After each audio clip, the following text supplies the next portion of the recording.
Welcome back to Problem Solver Politics. I am your host, Cardin Ellis, with Cody the Oracle. Hey, everybody. And today we're actually going to take the bull by the horns, and we're going to talk about this all over the internet. You know, the governor down in, the lieutenant governor down in Texas talked about, there's things more important than living. We think that was a little bit of a gaffe, but we do need to take this bull by the horns and talk about the morality of opening. Okay, well, hold on. First of all, let's walk through. So what you're referring to is the lieutenant governor. Actually, what's funny is his name is Dan Patrick, who, for a lot of you guys listening are sports fans, there's a sportscaster named Dan Patrick. So on Twitter today, I saw Dan Patrick was trending on Twitter under politics. I'm like, what did Dan Patrick say about politics? Anyways, lieutenant governor of Texas, Dan Patrick. ESPN's getting real political now. Well, I believe he's with Fox now. Fox got him as well. Okay, cool. Fox Sports, they have everyone. Anyone, moving on. This was interesting. He actually said, and I think I have it queued up. I'm not going to run it because they'll probably just take the video down and you won't see it. Yeah. However, this was the exact quote from the president right here. He said, "There's more important things than living. I don't want to die. Nobody wants to die. But man, we've got to take some risks." The one that really stuck out was, there are more important things than living. Hold on, we'll play the clip. You got to hear it. The average worker, we're crushing small business. We're crushing the markets. We're crushing this country. And what I said when I was with you that night, there are more important things than living.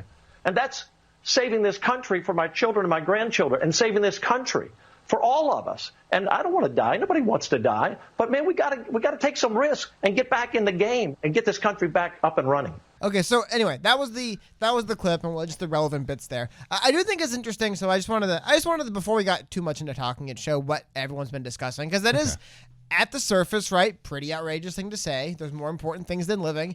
In the total context, the idea being, if you're posing this as an existential threat to the United States of America as a whole, and the country will cease to exist if we lock down too long, that's okay. I want to get out of the way the facts, because I'm going to get into the kind of more discussion here, but that's the facts. That's what he actually said. That's the full quote in its entirety, not because the one thing, Andrew Lawrence here, who's I think is from Media Matters, you'll notice he removed the part where the guy adds the context saying, referencing to him the thing more important than living. But yeah, I do think that's a kind of just my quicker thing, because you have way more to say than I do on this. My little personal take on that, thought it was a goofy way of wording what he said. Yeah. I thought he was saying was that, it might be a risk, but it might be a risk we need to take. I think is more what he was trying to say there. Yeah. There are more important things than living is the kind of soundbite that's there's more important, I guess, but I don't know, man. To me, the most important thing is living, I think. But it does get to the greater discussion of two things. One, this idea of, talks a lot about see, I was right. We shouldn't have. I personally think anybody who says they were right, no, we have no idea. We didn't take the same city, run it through this coronavirus thing twice, once with lockdowns, one without, and see.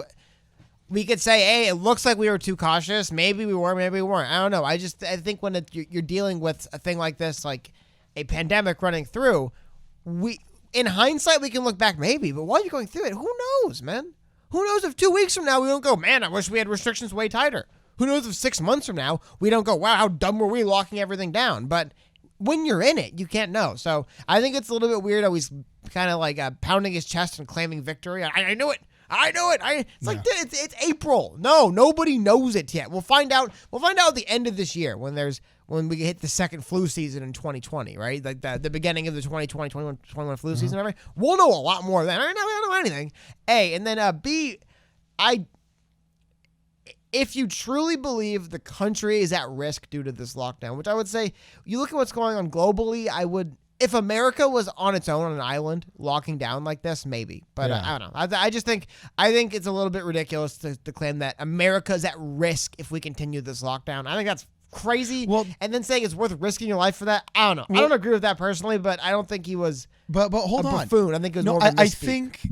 I think, okay, yes. No, first off, I agree with you that it was an inartful way of just saying we need to think holistically about risk management.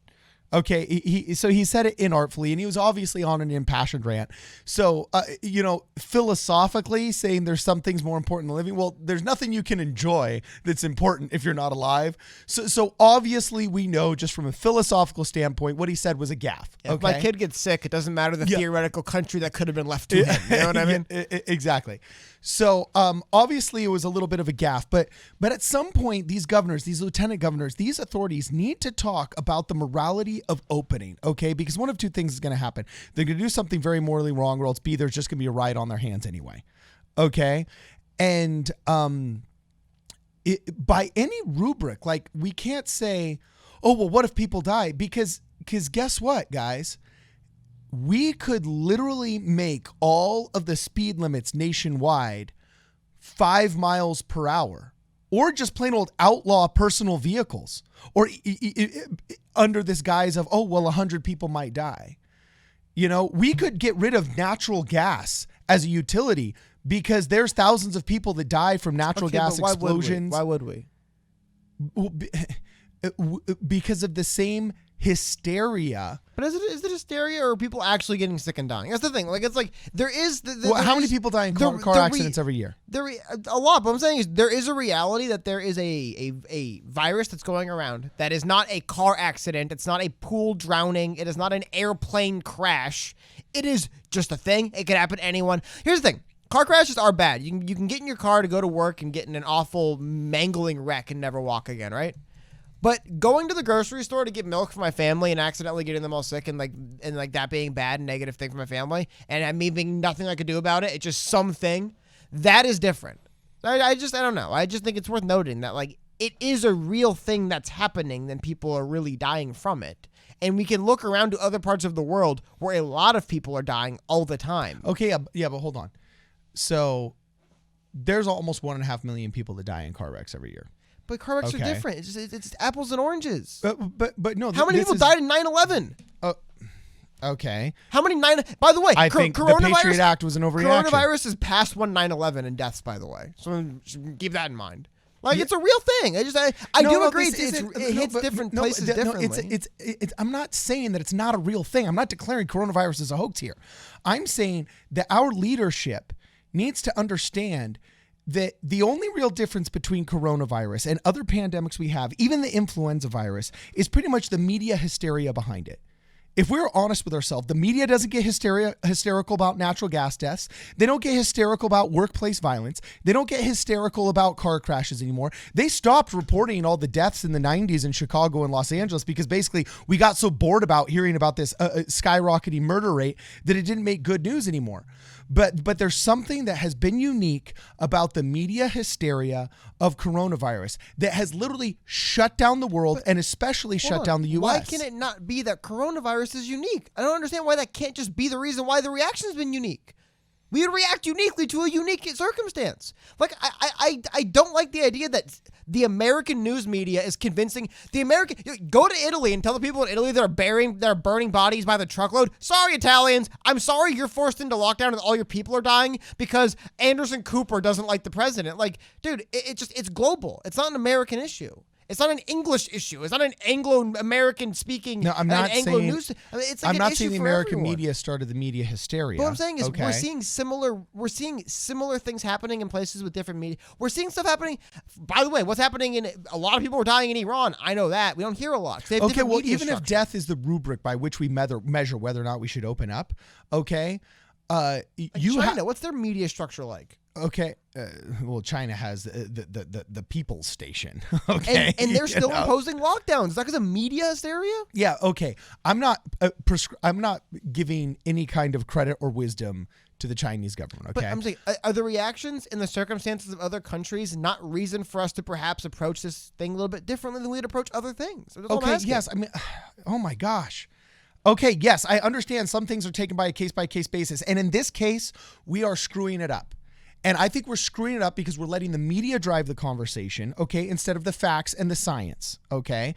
And the science shows that, yes, we have a pandemic on our hands, but that pandemic can be mitigated in a way that doesn't require the entire shutdown of the U.S. economy wholesale. Okay, and we've got a government that is creating a fix that is worse than the disease because they're mandating people stay at home, that they don't work, that they can't even take their own protective measures. Okay, they're not even allowed to go outside, which is absolutely crushing our economy, crushing small business, crushing families. And if death is the rubric we're measuring, you have to look at the deaths that might be caused because of economic suicide. Yeah, we know there was 50 to 100,000 suicides because of the crash of 2008. We know that during the crash of the Depression, there was tens of thousands of people that took their own life because they couldn't compensate for the economic damage in their lives. Okay? So even if we want to make death the rubric, we have to think every week we stay closed and ruin more economic lives, we're just postponing those deaths by suicide later. That's insane. Hold on, I got a question. That's for you. not insane. I got a question for you. Yeah, what? We can do two things. We can mandate that movie theaters stay closed, or we could do it this way. It could just, movie theaters, well, they'll reopen, but less seats because everyone has to sit 6 feet apart, and concessions are sold differently, and people keep getting sick anyway. And then people just go like, dude, going to movie theaters sucks, man. Like, we can't even sit next to each other, and people keep getting sick there. I'm not going to go. And then they shutter and fail, and that's one part of the economy that's struggling. How about restaurants, bars? We'll reopen the bars to save the economy, but, coronavirus still is out. Just because they open the economy doesn't mean people don't get sick anymore. And so bars will be handled differently. Lower max occupancies, weirder ways of everything's more expensive and more cumbersome and difficult. People will just stop going and they'll close. If we don't wait until we can kind of reopen in a way where we can actually go back to these businesses the way we used to, they'll just close. The free market will speak, and people will say, the way you have to run a bar right now sucks, man. I'm not going. So then they'll just close for that reason. But if you say we have to wait until we're at a point where we can reopen, yeah, according to who? Because everybody that's supposedly in charge is saying never. But the scary thing is there is Fauci's talking about not opening for a year. What? So this is going to be the dark year of no trade in the U.S.? There is no according to anyone. According to no one. I think the best way to handle it, it's what we're seeing, by the way. We're seeing regional groups decide how they're going to do this. That's the best way to do it. Obviously, you can look at what's happening in New York City, and you can look at what's happening in like some rural parts of the country, and you can look at what's happening in some suburban parts of the country, and it's not the same. I agree. And also, there's some, I think the problem here is that it's not that we shouldn't have orders in place to prevent the spread. That should be in it. The problem is we need to definitely reassess who gets to decide what's a non-essential business and who isn't, who gets to decide how they run and how they aren't. But also keep in mind this. I believe a Tyson meatpacking plant had 90 people test positive for coronavirus. They're going to have to shut down that plant. I just want to make the point that even if we do just start reopening things, if the virus is still out there getting people sick, it'll just force the reclosure of them, just not from the government, from the market. People will just okay, but how is that different? Let's take that people Tyson will stop factory. buying Tyson chicken because they'll be like, oh, they have sick workers there. No, and but they'll just how is that can different than happen. an E. coli breakout in the Tyson factory? It isn't. I think Chipotle had to close multiple locations because they had an E. coli outbreak. Okay, and so people were getting sick. exactly. They had to give away free burritos for months. So yeah, so you're only proving me right that okay, whether it's coronavirus, whether it's E. coli, whether it's staph, what it is, there are diseases, there's germs, there's viruses, there's things that exist. More widespread. We didn't shut down for SARS like this. We didn't shut down the world for an E. coli outbreak. I gotta tell you something. We're still in the middle of this coronavirus thing. We don't know what it's going to be like in the end. So it's foolish to compare it to two things right now. It really is. It really is. It's foolish. We don't know. We don't know if you look back we don't know if a year from now we look back at this year and go, holy cow, imagine how much better things were in April 2020. We don't know back if we're going to look and say, wow, wasn't that a crazy 5 months during the coronavirus thing? We literally just don't know, man. We don't know. That's the thing. Dude, we don't know for a fact. So you think it's more wise to stay closed? To be honest, I have no problem admitting I don't really know what we should do, man. It's tough. Okay. We don't know for a fact if ventilators help or hurt people in some instances. We don't know. We're still going to manufacture hundreds of thousands. We're going to tell people they need them. We're still going to put them on them. We don't know 100%. I see conflicting reports. That's what I mean by 100%. I find conflicting reports. Well, also it's what ventilator too. I know one thing too. I know anecdotally, a lot of people that work in healthcare industries, they're like, we don't take them off these machines alive. That's what I've been reading from a lot of people. That's anecdotally. When you're working, it sticks in your mind more, the people who don't come off of them maybe. But my point being is just there's so much we don't know. This idea that we can or can't do anything on a widespread issue it's as absurd to me to insist there should be 7 months of mandated lockdown as it is to insist we should start reopening now. I definitely think it's time to me, what I do think, actually, I will say this. I do think it's time for regional state powers to come together and say, we were talking before about the Western States Pact, which is basically the 3 states in the West Coast that make up the Western coastline. One thing that's unique about those 3 states, this is By the way, it's not unique to this area, but throughout the countries you see this. There's the Interstate 5, the I-5, that runs through all 3 states, basically the length of the western the seaboard there, all the way from the bottom to the top of the country, that runs through 3 major states. So if one state starts opening up and other ones don't, right, we'll have to figure out ways to get around this. I think the best way to handle it is to have certain regions. Because, dude, yes, if you take a step back and look, what's happening in New York City and what's happening in the rest of the country even. I mean, you have to almost look at those 2 separate things, 2 separate incidents. And I do agree we can be overzealous. However, we could also find ourselves in situations where we do reopen and people just stop going to businesses because word gets out you get sick if you go there and they close anyway. Like, I'm just saying, opening the business. Yeah, but there's a freedom in that. It's like, if I were the business owner, get I the would freedom rather argument. fail due to the free market That's not an economy dictating.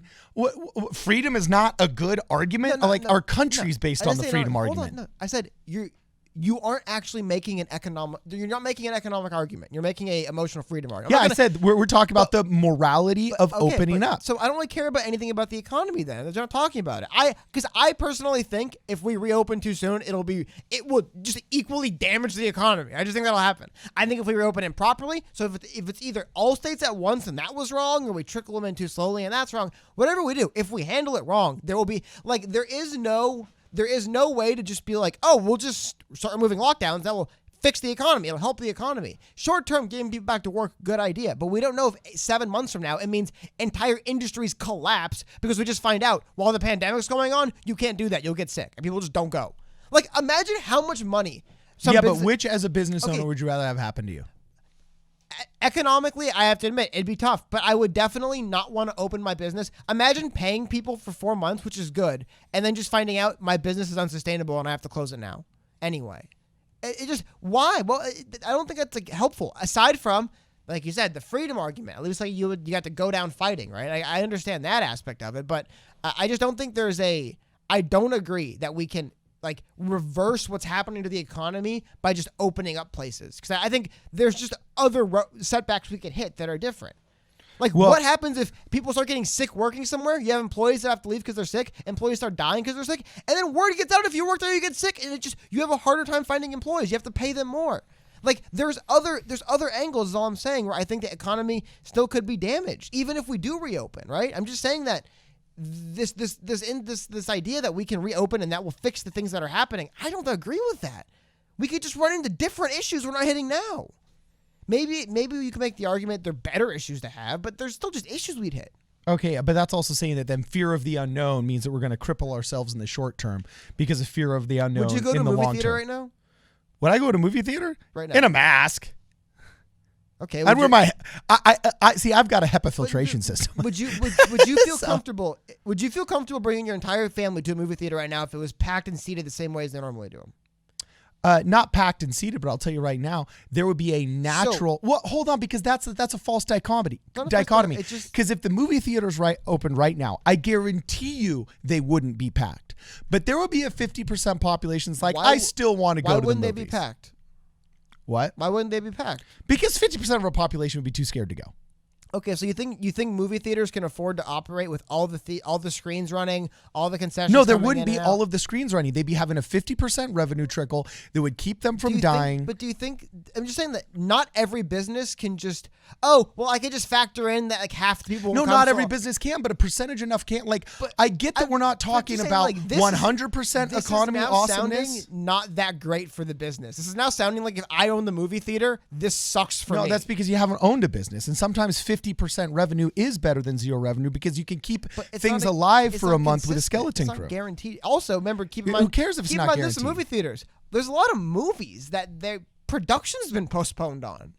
Yeah, I get that. That's another issue. That's happening. No, but hold on. We're talking about 4 weeks here. We're not talking about 4 months. We're talking about 4 weeks. There's plenty of movies. They could take out right now Quiet Place 2. Quiet Place 2, the sequel to Quiet Place, is one of the most anticipated movies of the year. Let me finish. Okay, it was one of the most anticipated movies of the year.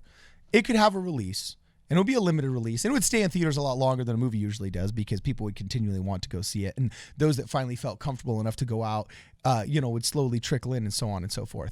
But that could open, And movie theaters could be struggling with a skeleton crew, social distancing measures, and people wearing masks and spraying everything down like crazy, and they could function and not have to close. But I get that. Could they be economically viable at that point, is what I'm saying. Yes, absolutely. I have a feeling they're usually making money hand over fist. That's 100% profit. There's a lot of but if businesses they're that- making okay, only but- 50, then they could survive. And it's a question of surviving or not. But there's a lot of businesses that probably can't. That don't Look they at it can't this way. survive on. Hopefully, you would have to run your business differently. And I'm saying I just don't know if every business can Okay, survive hold doing on. that. Here's an That's all- example. that's my only point. Here's an example. You need to cross a desert. And the desert is the coronavirus desert. You usually drink a gallon of water per day because you've got a spigot in your backyard, you got a sink in your house, and you got this, bottled water on your desk everywhere. Now, you usually get a gallon per day. You don't need a gallon per day to live. You only need 8 ounces.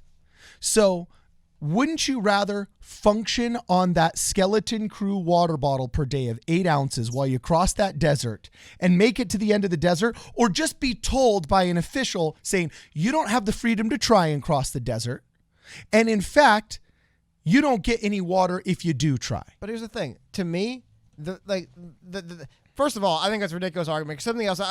The only reason why I was talking about movie theaters as examples, that's all I wanted to say, is just start thinking logically through businesses through coronavirus. You start noticing there's a lot of variables, man.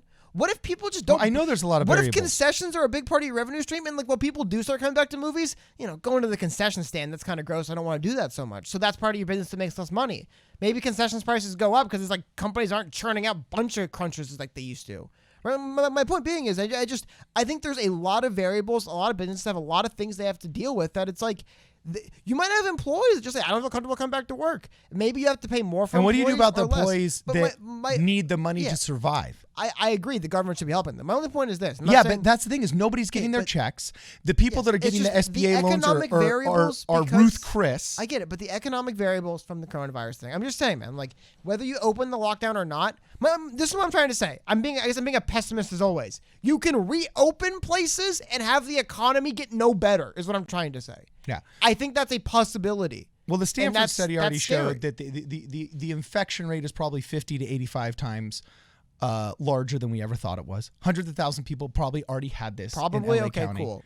That were most likely based on the data. I'm glad they get. probably and most likely did based on data from a study. I'm just saying, man, like it's a thing that's scaring people, it's killing people, and it's ruining people's lives. I agree. It's ridiculous to think some of the things. I think we've all seen the ridiculous pictures of like socks and undergarments being labeled non-essential, like seeds to grow plants being labeled non-essential, nonsense like that. Yes, government's overstepping their bounds, but I think there's a middle ground between the government. I don't think the government should be telling me when I'm allowed to walk outside of my front door, when I'm not. I agree. I also, though, don't think by just saying, rock, flag, and eagle, I'm going to do what I want, I'm going to go reopen up my theme park is a good idea either. It's just like we have to figure out ways to reopen the economies that make sense, because there's a lot of angles, man. Like, what if you let's let central planning decide instead of the market. No, but what if my industry just says we want to reopen, other one doesn't? It's honestly, if a theme park opened tomorrow, do you think it would just be packed? No. So they wouldn't open. That's my point. I think a lot of places. No, but they it had could the freedom, survive but on a still. 50% skeleton. Not everything crew. can. Not every business. Okay, but function way. those that can survive. Sure, maybe. Like they should be allowed and given the chance to survive. It's just like when a freeze comes through on a farmer's land. It's going to kill 40% of the plants, but some will survive, and it's still get a 60% harvest. Also, this is the other inverse, because again, remember, in the world that we reverse the lockdowns, there still is coronavirus. What if your gamble on reopening your X or Y, you're reopening your auto body shop or whatever, it just gets 5 people sick and they die? And okay, well, let's all just say, let's all stay closed. I got to roll the bones. Let's all stay closed. What if you're employed? But I'm saying is, dude, what if you reopen it and you can give your employees paychecks for 2 weeks and then they die? That's not good either. But we're not either. Oh, okay, but we're literally saying let's stay closed because 5 people might die. Let's stay closed and let's ruin our economy and let's suck everything because 5 people might die, which is something we don't do to workplace deaths. We don't do it to the influenza that happens every year. Literally. We don't do that. We don't do that for cars. We don't say, well, people might die in cars, so let's outlaw all cars. Outlaw all cars because 5 people might die today. nonsense, dude. That is nonsense. No, so what why you're are we saying doing that is with our ridiculous. economy? Because auto deaths in a deadly virus that's traveling the globe, killing No, people it's just by because thousands, we've gotten hundreds of used to the auto deaths. No, auto deaths are deadly. They're Okay, vicious. no, dying is part of life. Getting sick from a virus that's just traveling around the globe, we want to contain that. Because here's the thing. How about this? Imagine if we didn't have to worry about Do we all not this want to death. contain automotive deaths? We can't contain automotive deaths, but just not Okay, driving. so isn't it fair to say you can't contain a No, pandemic? because you can contain this. We're doing it now. What we're doing is the containing. No, we're not. We're still getting the same can't- infection You can't rates say that even we in can't. lockdown. All I'm saying is this, man. Instead of desperately trying to find some, okay, I'm gonna go one of my favorite points. You made it right here. You said this. We don't do the X for that. We don't do these things for this. So what's the deal? Just maybe what we're dealing with here is different. Maybe that's the angle you're missing. Maybe it isn't. We don't do this for other things, so we shouldn't be reacting to this way. Maybe it's we don't react to other things this way because this is different. Because this warrants a different reaction. And I don't understand this insistence that everything is an overreaction. Like I said, there is overreactions being made by governments, the states and governors, don't get me wrong. But this notion that we should have just kind of like let it run through and hope for the best is not, no, it's crazy. Like steps need to be taken. You can contain a virus. You can't contain car crashes. But right? see, that's foolishness to say you can contain a virus. We have not been We're able to doing it contain this. now. We have at best been able to slow the spread a little What I'm bit. saying is you can limit. At best. What I'm saying is you can limit travel to areas of hotspots. You can have people stay in their homes. You can do. Okay, yeah, that's a mitigating whole lot measures. different. And by the way, we do have Than shutting it down. We do have things in place to mitigate and limit car deaths. By the way, as well. You can't prevent them, but you can make manufacturers put airbags in cars. You Okay, can make and that's people what I'm wear saying. seatbelts. As You I'm can saying, make let's cars have turn half signals. measures in specified areas. What if- You're literally okay. making my point No, for me. I'm not. You're not shutting down a car and saying we shouldn't allow the manufacturer We're the use of we're cars. not Let me saying finish. that. Hold on. It's different to I say never got to we're finish. going to Hold put on, let me seatbelts in. finish. No. How about this? How about the seatbelt is you stay inside? How about the airbags are non-essential business, don't run temporarily? How about the like I'm saying is that's what those things are. Like I agree with you. They've overstepped on what some things are. Like what is it? The thing in the Venice Beach, they filled the skate park with sand. That's stupid, right? I don't know why you would do that. However, yes, the mitigating measures are having people stay inside when they can and people wear masks when they can. I do agree. If we can get people wearing masks more, we probably can reopen more. But this, I do bristle at this notion that it's like there's crazy people out there that are insisting everything's bad and it's not as bad as it is and we could just reopen and whatever, we'll risk it. It's like maybe what we're doing is a good idea and we have real legitimate consequences from it. But that's part of life. Like this is better than the alternative. And it sucks, but so would the alternative. But like, you can't. You yourself said we don't know what the alternative is. That's what I'm saying. I'm not So prescribing. you're making the hyper security versus freedom argument. I'm making the not even freedom making a versus security argument. I don't think we should have hypersecurity. I think some of it's too much. But I do think that things need to be done. I do think, like, for example, if you want to know what I think, the idea of listing some businesses is to tabling them to be closed in the short term, I agree with. I do. And here's the thing, though. I agree with the government helping them out. All of you have said, if you just made the case for why the burden is on the government to redistribute our tax monies in a way that helps us. If the government says your business is closed, but we got your back, it's only for 3 months, we got your back on this, that's one thing. But when they say you're on your own, that's another. That's my Well, that's what they're issue. doing effectively because they're So promising that's money, what not needs- giving it to that's anybody. What needs to change, okay? It isn't, well, fine, I guess we just got to wade out into the death flu because the government won't help us. Like, and that's hyperbolic. I'm not saying that's how it is. But you see my point is, like, maybe we should pressure them to help us.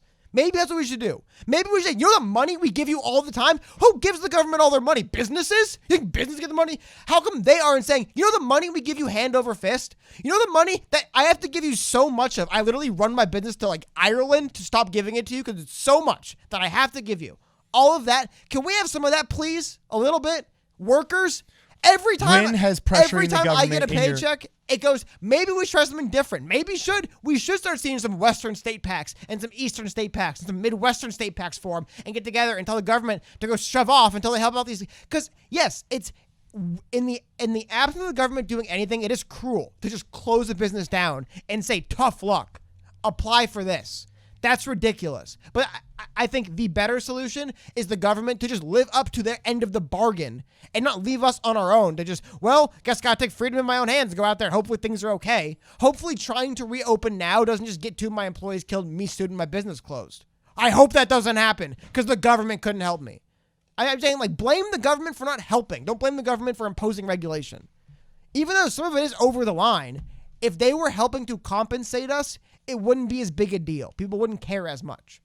Okay. So here, Cody gets the last word on this because I got to go. Let us know what you guys think in the comments below. Follow us on Twitter at PSP Radio 1, on Instagram and on Facebook. Make sure you hang out with us during our live streams. We usually do them on Mondays and Thursdays. And please consider joining the channel. It's an inexpensive way to support Problem Solver Politics. This is Problem Solver Politics. We'll see you guys in the next video.